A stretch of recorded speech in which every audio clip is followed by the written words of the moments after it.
നമസ്കാരം. ലോകമെമ്പാടുമുള്ള പ്രവാസി മലയാളികൾ നെഞ്ചുവേദനയോടെയാണ് ഷൈനിക്കും കുട്ടികൾക്കും സംഭവിച്ച ദുരന്തത്തെക്കുറിച്ച് ഇപ്പോഴും ഓർക്കുന്നത്.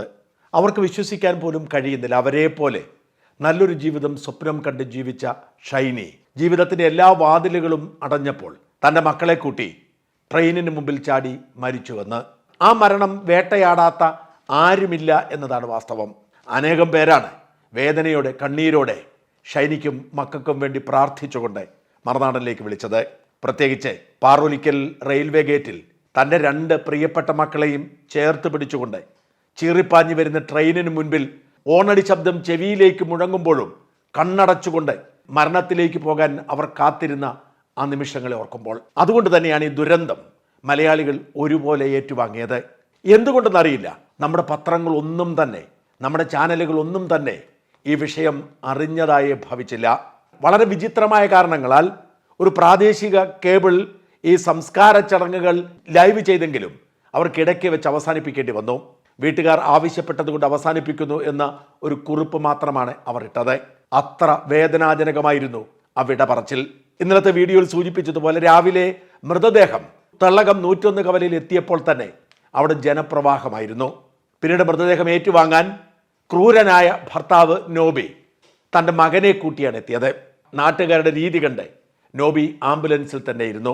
വലിയ പോലീസ് സന്നാഹം അവിടെ ഉണ്ടായിരുന്നു. പോലീസ് മൃതദേഹം എടുത്ത് ആംബുലൻസിൽ വയ്ക്കാൻ ശ്രമിച്ചപ്പോൾ നാട്ടുകാർ എതിർത്തു. അവൻ തന്നെ വന്ന് കൊണ്ടുപോകട്ടെ എന്ന് പറഞ്ഞു.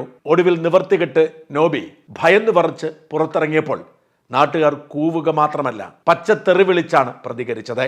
പക്ഷെ പോലീസിന്റെ സന്നാഹമുള്ളതുകൊണ്ടും മൃതദേഹം ആദരിക്കേണ്ടതുകൊണ്ടും അവർ സംയമനം പാലിച്ചു. അങ്ങനെ ഷൈനിയുടെ മൃതദേഹവുമായി ആംബുലൻസിൽ കയറിയ നോബി മക്കളുടെ മൃതദേഹം എടുക്കാൻ പോലും പിന്നീട് ഇറങ്ങിയില്ല. നാട്ടുകാർ നോബി തന്നെ വരട്ടെ എന്ന് പറഞ്ഞപ്പോൾ ആംബുലൻസ് അതിവേഗം വിട്ടുപോവുകയായിരുന്നു. പിന്നീട് പോലീസുകാരാണ് കുട്ടികളുടെ മൃതദേഹം മറ്റ് ആംബുലൻസിൽ കയറ്റി തൊടുപുഴ ചുങ്കത്തേക്ക് കൊണ്ടുപോയത്. ചുങ്കത്തെ വീട്ടിൽ മൃതദേഹം എത്തുമ്പോൾ വളരെ കുറച്ച് ബന്ധുക്കൾ മാത്രമായിരുന്നു അവിടെ ഉണ്ടായിരുന്നത്. തൊട്ടയൽപക്കത്തുള്ളവർ പോലും അവിടേക്ക് തിരിഞ്ഞു നോക്കിയില്ല. ഇടുങ്ങിയ വഴികളിലൂടെ വാഹനത്തിന് തിരിക്കാൻ പോലും സൗകര്യമൊരുക്കി കൊടുക്കാതെ നാട്ടുകാർ പ്രതിഷേധിച്ചു. അയൽപക്കക്കാർ പോലും ശാപവാക്കുകളോടെ ആ കുടുംബത്തെ ഒറ്റപ്പെടുത്തി നിർത്തുന്ന സാഹചര്യമാണ് ഉണ്ടായത്. മൃതദേഹം വീട്ടിലെത്തിയ വിവരം നാട്ടുകാർ അറിഞ്ഞെങ്കിലും ആരും അങ്ങോട്ട് പോയില്ല. ഒരു ഇടവകക്കാർ പോലും അവിടേക്ക് തിരിഞ്ഞു നോക്കിയില്ല. അവിടെ പ്രാർത്ഥനയും മറ്റും ചടങ്ങിന് വേണ്ടി നടത്തിയതല്ലാതെ ആർക്കും ഒരു താല്പര്യവും ഉണ്ടായിരുന്നില്ല. അതിനുശേഷം മൃതദേഹം പള്ളിയിലേക്ക് കൊണ്ടുവരുമ്പോൾ നാട്ടുകാർ നോബിയെയും വീട്ടുകാരെയും കാത്തിരുന്നു.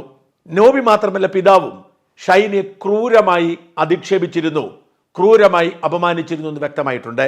BSc നഴ്സിംഗ് പഠിച്ചിട്ടും ജോലിക്ക് പോവാതെ വീട്ടുജോലിക്കാരിയെ പോലെ കഴിയേണ്ട അവസ്ഥയിൽ ഷൈനി എത്തിച്ചത് ആ നോബിയുടെ അച്ഛൻ കുര്യാക്കോസിനും പങ്കുണ്ടായിരുന്നു. നാട്ടുകാർ നോബിയെയും പിതാവിനെയും കാത്ത് പള്ളിയിൽ നിന്നെങ്കിലും ആ വീട്ടുകാർ ആരും എത്തിയില്ല. തൻ്റെ ഭാര്യയാണ്, തൻ്റെ മക്കളാണ്, തങ്ങളുടെ ഇടവകയിൽ തന്നെ അടക്കണമെന്ന് വാശി പിടിച്ച് മൃതദേഹം തട്ടിക്കൊണ്ടുപോയി എന്ന് വേണമെങ്കിൽ പറയാവുന്ന ഈ നോബിയും മാതാപിതാക്കളും ബന്ധുക്കളും ആരും പള്ളിയിലേക്ക് വന്നില്ല എന്നതാണ് വാസ്തവം. നാട്ടുകാരുടെ ഇനിഷ്യേറ്റീവിലായിരുന്നു സംസ്കാരം നടന്നത്. നാട്ടുകാർ നോബിയെ കാത്തിരുന്നെങ്കിലും നോബി എത്താത്തതിൻ്റെ നിരാശ അവർക്കുണ്ടായിരുന്നു. കടുത്ത വേദനയും പ്രതിഷേധവും നിരാശയും പള്ളി പരിസരത്ത് നിറഞ്ഞു നിന്നിരുന്നു. ഇത്രയും വലിയ വിവാദമായിട്ടും പള്ളി പിണങ്ങുമോ എന്ന് പേടിച്ച് ഒരു രാഷ്ട്രീയക്കാരും അങ്ങോട്ട് തിരിഞ്ഞു നോക്കിയില്ല. കരിങ്കുന്നം പഞ്ചായത്ത് പ്രസിഡന്റ് ഉണ്ടായിരുന്നെങ്കിലും മറുനാടനോട് സംസാരിക്കാൻ വിസമ്മതിച്ച് തടിയൂരി രക്ഷപ്പെട്ടു. MLAയും MP ഒന്നും അവിടേക്ക് എത്തിയേയില്ല. ഇത്രയും വൈകാരികമായ ഒരു സംഭവത്തോടെ അവർ അകലം പാലിച്ച് നിന്നത് സഭ പിണങ്ങുമോ എന്ന് ഭയന്നാകാം. ചുങ്കം ഇടവകക്കാരെ നമ്മൾ സമ്മതിക്കേണ്ടതുണ്ട്. അവർ സ്നേഹവാത്സല്യങ്ങളോടെയാണ് ഷൈനിക്കും മക്കൾക്കും അന്ത്യാഞ്ജലി അർപ്പിച്ചത്. അവരുടെ വിദ്വേഷവും പിണക്കവും മുഴുവൻ അവരുടെ ഇടവകക്കാരനായ നോബിയോടും അയാളുടെ മാതാപിതാക്കളോടും അയാളുടെ സഹോദരനായ ബോബി എന്ന പള്ളിയിലച്ഛനോടുമായിരുന്നു. അവർക്ക് ഷൈനിയോടോ മക്കളോടോ ഒരു വിരോധവും ഉണ്ടായിരുന്നില്ല. അവർ അവരുടെ പ്രതിഷേധമൊക്കെ മനസ്സിലൊതുക്കിക്കൊണ്ട് കണ്ണീർ ചാലിലൂടെ ഷൈനിക്കും മക്കൾക്കും അന്ത്യാഞ്ജലി അർപ്പിച്ചു യാത്ര അയച്ചു. മറുനാടിന്റെ പ്രതിനിധി പീയൂഷ് അവിടെ ഉണ്ടായിരുന്നു. പീയൂഷ് ഷൈനിയെക്കുറിച്ചും ഈ കുടുംബത്തെക്കുറിച്ചുമൊക്കെ ചുങ്കം ഇടവകയിലെ ചിലരോടൊക്കെ സംസാരിച്ചു. അവർ പറയുന്നത് കൂടി കേൾക്കുക.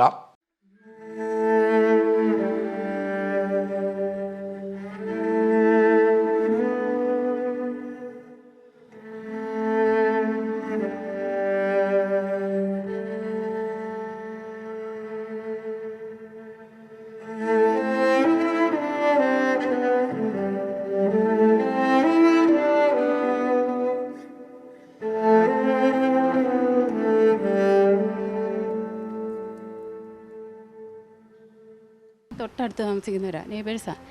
ഈ പെണ്ണിനോട് ഇവിടെ ഈ പെണ്ണിൻ്റെ ഭർത്താവിൻ്റെ ചേട്ടനും അമ്മായിയമ്മയും ഒക്കെ എന്നും ഉപദ്രവമായിരുന്നു. ഭർത്താവിൻ്റെ ചേട്ടൻ്റെ അച്ഛനാ എന്നും ഉപദ്രവം. ഇത് ഞങ്ങളെ നാട്ടുകാർക്ക് എല്ലാവർക്കും അറിയാവുന്ന കാര്യം. ഞങ്ങൾക്ക് ഒന്നും ഇടപെടാൻ പറ്റുമല്ലോ. ഞങ്ങൾ ഈ പെങ്കൊച്ച് ഇവിടുന്ന് പിണങ്ങി പോയ വിവരങ്ങളെല്ലാം ഞങ്ങൾ അറിഞ്ഞതാണ്.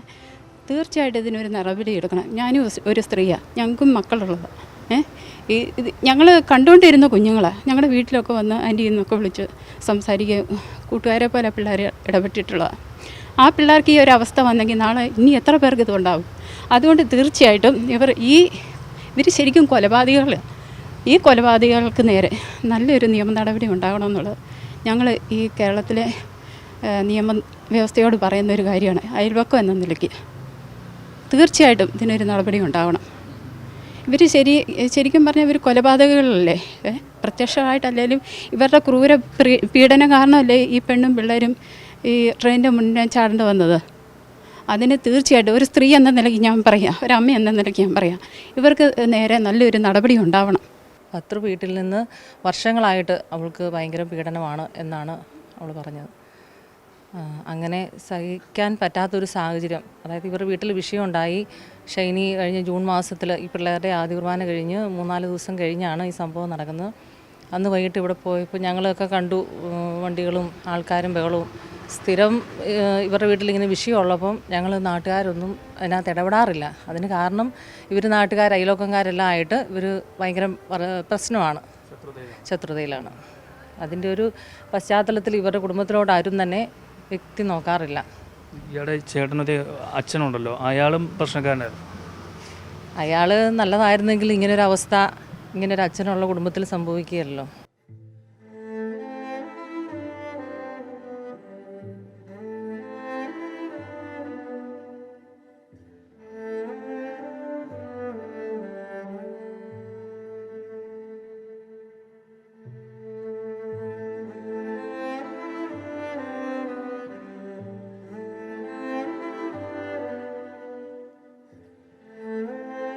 നാൽപ്പത് പോലീസ് വണ്ടി അവിടെ വന്നിരിക്കുന്നത്. അത് ആരെ ചൊല്ലിയാ? ഈ അച്ഛനെ ചൊല്ലിയാണ്. അച്ഛനകത്ത് പോകരുത് എന്ന് കോട്ടയം രൂപതയിലെ മൂലക്കാട്ട് പിതാവ് സംസാരിച്ച് വാസവനുമായിട്ട് സംസാരിച്ചാണ് ഇത്രയും ഈ പ്രബലമായ സംഭവം പോലീസുകാരെത്തി ഈ സംഗതി നടത്തിയിരിക്കുന്നത്. ഇതിൻ്റെ ആവശ്യം എന്നതാ? 2 മക്കളെയും ആ മകളെയും കൊന്നില്ലേ ഇവനെ ഇവർ അറസ്റ്റ് ചെയ്യേണ്ടതാണ്. മൂലക്കാട്ട് പിതാവ് പറയേണ്ട കാര്യം, വാസവനെ വിളിച്ചിട്ട് പറയേണ്ട കാര്യം, ഈ ഭർത്താവിനെ അറസ്റ്റ് ചെയ്യണം. ഇവർ ചെയ്തോ? ഇവരാർക്കാ കൂട്ടുനിന്നത്? വാദിക്കല്ല, പ്രതിക്കാണ് കൂട്ടുനിന്നത്.